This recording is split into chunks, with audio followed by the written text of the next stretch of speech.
Hello नमस्कार, मैं doctor Rajneesh Kumar आप सभी का एक बार फिर से हार्दिक स्वागत करता हूं।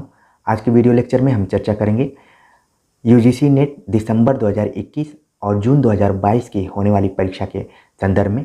जैसा कि आप जानते हैं कि 30 अप्रैल से 20 मई के बीच इसका फॉर्म अप्लाई किया जा रहा है और उम्मीद है कि आप सभी लोगों ने नोटिफिकेशन को देखने के बाद जल्दी जल्दी फॉर्म को अप्लाई कर रहे होंगे और मन में भी आ रहा होगा कि अब लगभग 35 से 40 दिन बचे हुए हैं, तो इन बचे हुए दिनों में हम अपनी तैयारी कैसे करें।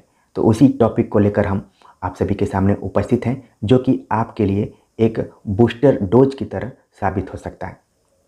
आमतौर पर हम देखते हैं कि परीक्षार्थी जिस भी परीक्षा की तैयारी करते हैं तो फॉर्म अप्लाई होने के बाद उनकी पढ़ाई की दर में थोड़ी सी तेज़ी आती है। वैसे वो धीरे धीरे पढ़ते रहते हैं, लेकिन जैसे ही फॉर्म अप्लाई करते हैं उनके दिमाग में तमाम प्रश्न आने लगते हैं कि कोई इस परीक्षा से संबंधित एक बुक मिल जाए जिसमें कि पूरी चीज़ दी गई हो, उसे हम कम समय में पढ़कर परीक्षा में सफलता हासिल कर पाएँ, या फिर कोई ऐसी कोचिंग सेंटर हो, चाहे ऑनलाइन हो चाहे ऑफलाइन हो, वहाँ से नोट्स मिल जाए और उस नोट्स को हम पढ़कर कम समय में सफलता हासिल कर पाएँ।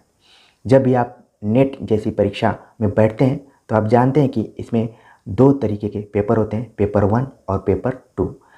दोनों पेपर्स की हम बात करें संपूर्णता में तो लगभग 20 इकाइयाँ आपको पढ़ना है और इन 20 इकाइयों को लगभग 35 से 40 दिनों में आपको पढ़ना भी है, रिवीजन भी करना है, अभ्यास भी करना है, हर एंगल से देखना है। तो उसको हम कैसे देखें, पहले क्या पढ़ें, क्यों पढ़ें और कैसे पढ़ें कि रणनीति से हमें देखना पड़ेगा।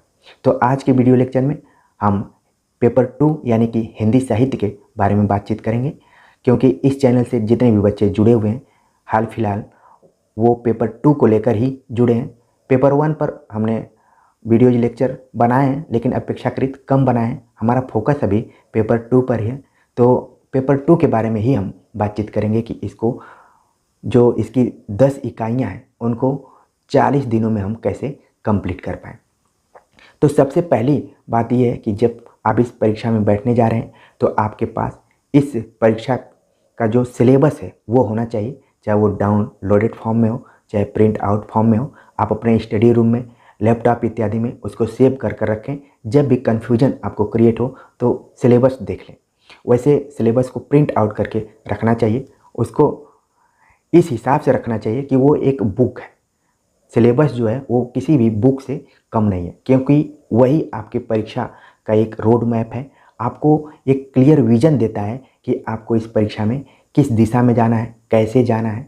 ठीक है, तो प्रिंट आउट कर आप सिलेबस को रख लीजिए और सिलेबस जैसे ही आप देखिए, प्रत्येक इकाई को देखिए और आपके दिमाग में अगर किसी भी इकाई के किसी भी टॉपिक्स को लेकर कन्फ्यूजन हो रहा है, कठिनाई हो रही है, तो उसको अपने नोटबुक पर नोट कर लीजिए। बाद में जब रिवीजन करने जाइए तो फिर उस पर विशेष ध्यान रखिए। उदाहरण के लिए मैं आपको बताता जा रहा हूँ, क्योंकि मैंने सिलेबस यहाँ पर रखा हुआ है। अगर बात करें इकाई 1 के अंतर्गत तो आपको पढ़ना है हिंदी भाषा और उसका विकास। तो ये सिलेबस आप देखिए, इसके बाद पढ़ते जाइए। हिंदी की ऐतिहासिक पृष्ठभूमि के अंतर्गत प्राचीन भारतीय आर्य भाषा, मध्यकालीन आर्य भाषा और आधुनिक आर्य भाषा के बारे में दिया हुआ है। इसके बाद हिंदी की उपभाषाओं के बारे में दिया है, हिंदी के जो प्रमुख क्षेत्र हैं उसके बारे में दिया गया है। फिर व्याकरण से संबंधित बहुत सारे इसमें टॉपिक्स दिए गए हैं। आखिरी जो टॉपिक है देवनागरी लिपि, विशेषताएं और मानकीकरण। तो इकाई 1 के अंतर्गत जब भी आप देखिए हिंदी भाषा और उसका विकास के जो टॉपिक दिया गया है, तो इसमें कौन सा आपको कठिन लग रहा है, या फिर जो चीज़ आपको आसानी से अगर आपके दिमाग में बैठ जा रही है, आपको लग रहा है कि इस टॉपिक को हमने पहले भी पढ़ा है, तो बहुत ही अच्छी बात है। क्योंकि आप जानते हैं कि जब आप परीक्षा में जाते हैं तो जो पुरानी याददाश्त रहती है, पुरानी चीज़ें आप पढ़े रहते हैं, वो काफ़ी काम में आती हैं। तो इसलिए जो आपको नई लग रही हो, कठिन लग रही हो, तो अपने उसको नोटबुक पर जरूर नोट कर लीजिए ताकि दोहराने में कोई दिक्कत ना हो। जहाँ तक इस चैनल की बात करूँ तो हिंदी भाषा और उसका विकास के अंतर्गत जो प्ले लिस्ट बना हुआ है उसमें कुल 35 वीडियो लेक्चर अपलोड किए गए हैं। और ये बताते हुए बहुत खुशी हो रही है कि इन 35 वीडियो लेक्चर को देखने के बाद जो पीछे एग्ज़ाम हुआ था, इसके पहले एग्ज़ाम हुआ था, उसमें बहुत सारे बच्चे सफलता हासिल किए थे। उन्होंने खुद कमेंट्स कर बताया था, जिसको कि हमने बाद में अपडेट भी किया था। ठीक है, तो ज़रूर समय निकाल कर देखिए पहली यूनिट को प्लेलिस्ट में जाकर। अगर हम बात करें दूसरी यूनिट के बारे में, इकाई 2 जिसका नाम है हिंदी साहित्य का इतिहास। हिंदी साहित्य का इतिहास एक ऐसा टॉपिक है जिसमें कि अगर बात करें तो पेपर 2 का लगभग 70 से 75% कवर हो जाता है। ठीक है, तो इसको पढ़ने के लिए हमने लगातार आचार्य रामचंद्र शुक्ल, डॉक्टर बच्चन सिंह, रामस्वरूप चतुर्वेदी, ठीक है, हजारी प्रसाद द्विवेदी, नगेंद्र और जो भी महत्वपूर्ण फैक्ट्स रहे उन पर जोर दिया है और वीडियो लेक्चर बनाया है। तो इस प्लेलिस्ट में आप जब जाएंगे तो आपको तमाम दृष्टिकोण से देखने का मौका मिलेगा कि कैसे हम रामचंद्र शुक्ल के हिंदी साहित्य का इतिहास का अध्ययन करें। चारों कालखंडों के बारे में हमने बताया है। फिर क्विक रिवीजन कैसे करें हिंदी साहित्य का इतिहास का, उसके बारे में बताया है। इसके बाद जो प्रमुख कथन है उन कथनों को ध्यान में रखकर भी वीडियो लेक्चर बनाए। अगर मैं इस चैनल पर प्लेलिस्ट के बारे में बातचीत करूं तो इसमें जो हिंदी साहित्य का इतिहास नाम से प्लेलिस्ट बना है उसमें कुल 37 वीडियो 37 वीडियो अपलोडेड हैं। अब जाकर देखेंगे तो ज़रूर आपको बहुत सारी जानकारियाँ मिलेंगी, आपका आत्मविश्वास बढ़ेगा, मनोबल भी बढ़ेगा। इसी उद्देश्य से ये सब बनाई भी गई हैं। अगर हम बात करें यूनिट 3 के बारे में जिसका नाम है साहित्य शास्त्र। साहित्य शास्त्र में आपको भारतीय काव्य शास्त्र पढ़ना है और पाश्चात्य काव्य शास्त्र पढ़ना है। तो इसमें दोनों काव्य शास्त्रों के हिसाब से एक प्लेलिस्ट बनी है जिसका नाम है यूनिट 3 साहित्य शास्त्र, जिसमें कि हमने कुल 27 वीडियो लेक्चर अपलोड किए हैं। आप उन वीडियो लेक्चर को जाकर देखिए। अगर आपको लग रहा हो कि कोई वीडियो लेक्चर आपको स्लो चल रहा है या फिर थोड़ा सा उसको फास्ट होना चाहिए तो सेटिंग में जाकर आप उसको फास्ट करके देख सकते हैं।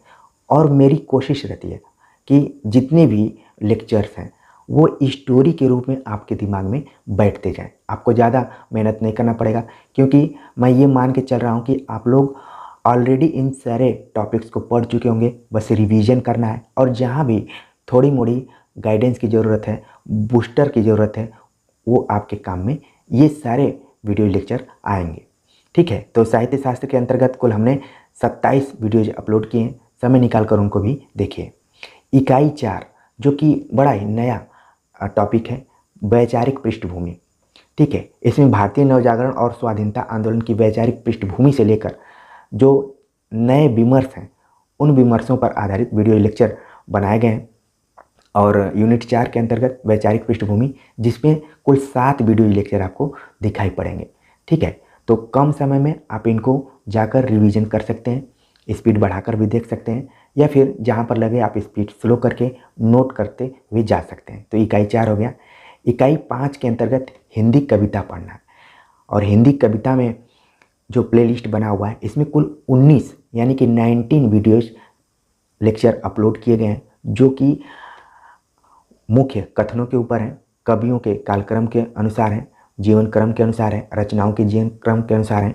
और जो आपके सिलेबस में लगा हुआ है पृथ्वीराज रासो रेवा तट से लेकर जो आखिरी कविता है धूमिल की, नक्सलबाड़ी, मोचीराम, अकाल दर्शन, रोटी और संसद की पूरी कविताओं की जो थीम है, जो सारांश है, जो महत्वपूर्ण प्रश्न जहाँ से आते हैं पूरा उसमें दिया गया है। समय निकाल कर एक बार देखेंगे तो आपका रिवीजन भी होगा और लगेगा आपको कि आप सही जगह पर आए हुए हैं। क्योंकि पिछली बार जो एग्ज़ाम हुआ था उसमें तमाम बच्चे ने ये कमेंट्स कर कहा कि वो परीक्षा के एक सप्ताह पहले इस चैनल के बारे में उनको जानकारी हुई, वरना अगर उनको आगे जानकारी होती तो रिजल्ट्स और कुछ होता।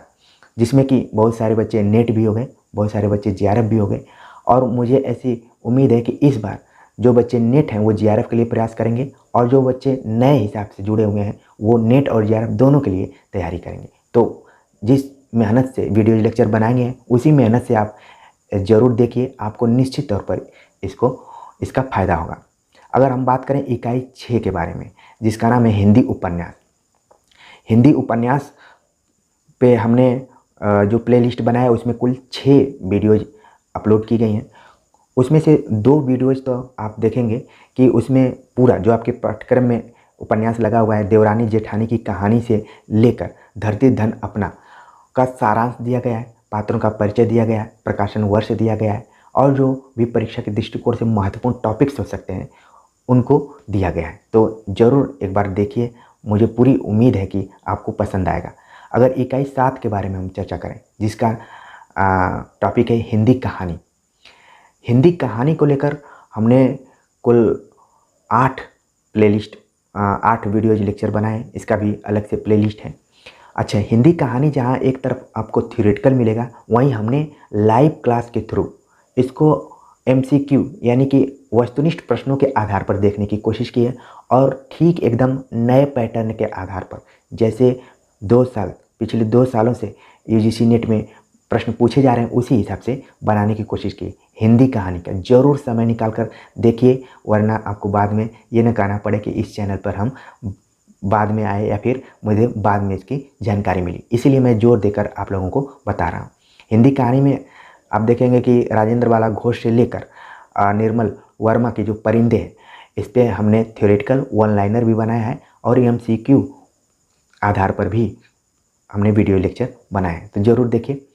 इकाई 8 के अंतर्गत हिंदी नाटक है। इसके प्लेलिस्ट में जाएंगे तो हिंदी नाटक में कुल हमने 7 वीडियोज लेक्चर अपलोड किए हैं, जिसमें कि भारतेंदु की अंधेर नगरी से लेकर मनु भंडारी के महाभोज तक के नाटकों को हमने शामिल किया है। ये तो हो गए 1 लाइनर, आप कम समय में अधिक जानकारी स्टोरी के रूप में ले सकते हैं। और जैसे ही हमने हिंदी कहानी की तरह ही MCQ पर आधारित हिंदी नाटकों पर भी चर्चा की है। अभी तक हमने लाइव क्लास में भारतेंदु के दोनों नाटकों पर बातचीत कर लिया है, और जयशंकर प्रसाद के तीनों नाटकों पर चर्चा कर लिया है। आगे हम और मैटर तैयार कर रहे हैं, जल्दी ही वो सब अपलोड होते रहेंगे, ठीक है। तो इस हिसाब से आप समय निकाल कर जरूर पुराने वीडियो लेक्चर को देखिए। नए वीडियो लेक्चर जैसे आप जुड़ जाएंगे तो आपको पता ही चलता रहेगा। अगर इकाई 9 के बारे में बात करें, जो कि हिंदी निबंध है, हिंदी निबंध पर भी हमने प्लेलिस्ट बनाया है, जिसमें कि कुल 9 वीडियोज अपलोडेड है, ठीक है। 9 वीडियो अपलोडेड हैं, वो थियोरेटिकल रूप में भी हैं, और कुछ वीडियोज जो हैं स्वतंत्र रूप में भी हैं, अलग अलग निबंधों पर हैं। तो हिंदी कहानी हिंदी नाटक की तरह ही हमने हिंदी निबंध पर भी MCQ आधारित क्वेश्चंस बनाए हुए हैं। जैसा कि आप जानते हैं कि हिंदी निबंध पढ़ाना और पढ़ाना दोनों बहुत ही चुनौतीपूर्ण टॉपिक है, लेकिन हमने मेहनत करके वीडियो लेक्चर बनाए हुए हैं। ज़रूर एक बार समय निकाल कर हिंदी निबंध का जो लाइव क्लास है MCQ आधारित ज़रूर देखिए। आपको लगेगा कि जो सर कह रहे हैं वो बिल्कुल सही बात कर रहे हैं, हम बिल्कुल सही जगह पर आए हुए हैं। आपको बस समय निकाल कर उसको देखना है, बाकी ना आपसे कोई फ़ी ली जा रही है, ना आपके समय की कोई पाबंदी है। आपके पाले में ही गेंद को मैं रख दिया हूँ।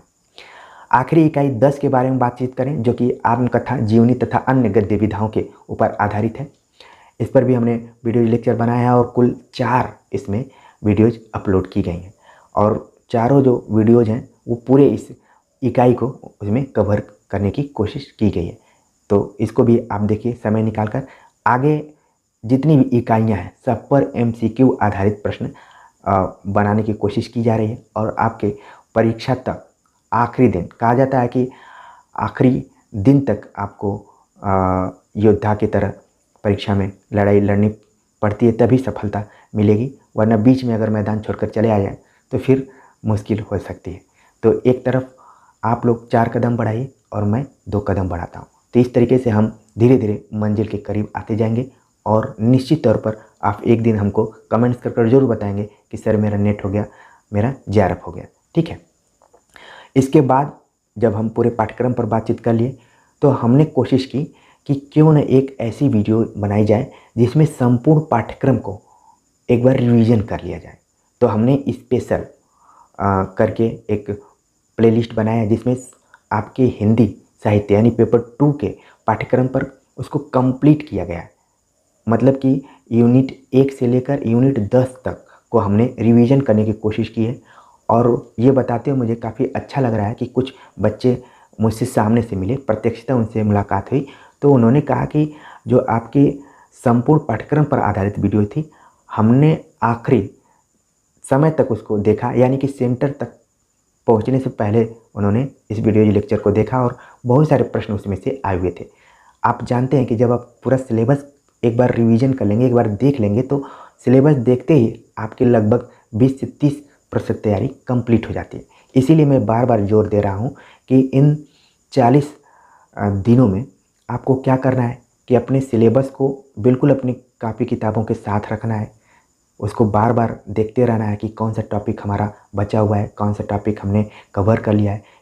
जब हम सिलेबस देख रहे हैं इकाई वाइज, तो कौन सा टॉपिक हमारे दिमाग में बहुत ही आसानी से बैठ रहा है, किस टॉपिक को देखने से लग रहा है कि नहीं इसमें एक बार और हमें देखने की ज़रूरत है, रिवीजन करने की ज़रूरत है। ठीक है, तो आपको खुद एहसास हो जाएगा कि किस टॉपिक को हमें ज़्यादा समय देना है, किस टॉपिक को हमें कम समय देना है। क्योंकि आपको एक तरफ फर्स्ट पेपर भी देखना है, दूसरी तरफ सेकंड पेपर भी देखना है, क्योंकि दोनों की मेरिट मिलाकर बन रही है। तो जाहिर सी बात है कि दोनों पर आपको बराबर बराबर समय देना पड़ेगा। तो अभी हम पेपर 2 के बारे में ही चर्चा कर रहे थे कि इन 40 दिनों में आपको कैसे कैसे देखना है। तो बस 2-3 चीज़ों को आपको ध्यान में रखना है कि सिलेबस को आपको एक बार रिवाइज करना है, और सिलेबस पढ़ते समय आपके दिमाग में बहुत सारी चीज़ें ऐसी आ जाएंगी कि जो ईजिली आपके दिमाग में बैठ जाएंगी। कुछ ऐसी चीज़ें रहेंगी खुद आपका दिमाग कहेगा कि इसको दोबारा रिकॉल करने की ज़रूरत है, तो उसको आप अपने नोटबुक में अलग से विशेष स्पेशल नोट्स बनाकर उसको नोट करके फिर तैयार करना पड़ेगा। इसके बाद जो इस चैनल पर जितने भी वीडियो लेक्चर अपलोडेड की गई हैं, उसमें से अगर आपको कोई नई जानकारी मिल रही है या फिर आपको लग रहा है कि यहाँ पर इस चीज़ को लिखना चाहिए, तो आप ज़रूर उसको अपनी नोटबुक में लिखिए। बाकी बहुत सारे पीडीएफ के चक्कर में नहीं पड़िए, बहुत सारी किताबों के बारे में भी अंतिम समय तक मत प्रयासरत रहिए, क्योंकि जब तक आप खुद टेक्स्ट बढ़िया से नहीं पढ़ेंगे तो लाख किताबें आप इधर उधर से, क्योंकि मार्केट में बहुत सारी किताबें आपको मिल जाएंगी। आपको लगेगा कि ये पाठ्यक्रम से एकदम इसमें कंप्लीट दिया होगा, लेकिन परीक्षा तो परीक्षा होती है, उसमें कुछ ऐसे प्रश्न आ जाएंगे जो कि आपको लगेगा कि ये नया है, हमें खुद से पढ़ना चाहिए। अगर आप खुद से भी पढ़ कर जा रहे हैं तो 100% सवाल आप नहीं कर सकते। आपकी कोशिश ये रहनी चाहिए कि लगभग 80 से 85% आप अपना परफॉर्मेंस दे पाएँ, पेपर को सॉल्व कर पाएँ। ठीक है, कुछ प्रश्न ऐसे रहेंगे जो कि आपके लिए नए रहेंगे। तो उम्मीद है कि इन 40 दिनों में किस दृष्टि से आपको पढ़ना है वो समझ में आ गया होगा। ठीक है, कंसंट्रेट होके सिलेबस के अकॉर्डिंग और जो भी महत्वपूर्ण किताबें हैं उनको ध्यान में रखते हुए अपनी पढ़ाई कीजिए, और इस चैनल पर जो भी ज़रूरत के अनुसार टॉपिक्स लगेंगे उनको लगातार अपलोड किया जाता रहेगा, और आपका मनोबल और आपका आत्मविश्वास बढ़ाने की पूरी कोशिश की जाएगी, और यही एक दिन आपकी सफलता की कहानी को लिखेगी। तो उम्मीद है कि अब आपको समझ में आ गया होगा, और फॉर्म अप्लाई करने के बाद तुरंत कमर कसकर आप लोग परीक्षा की तैयारी करना शुरू कर देंगे। तो कमेंट्स कर ज़रूर बताइए कि आज का ये टॉपिक कैसा लगा। मिलते हैं एक नए वीडियो लेक्चर के साथ, तब तक के लिए नमस्कार।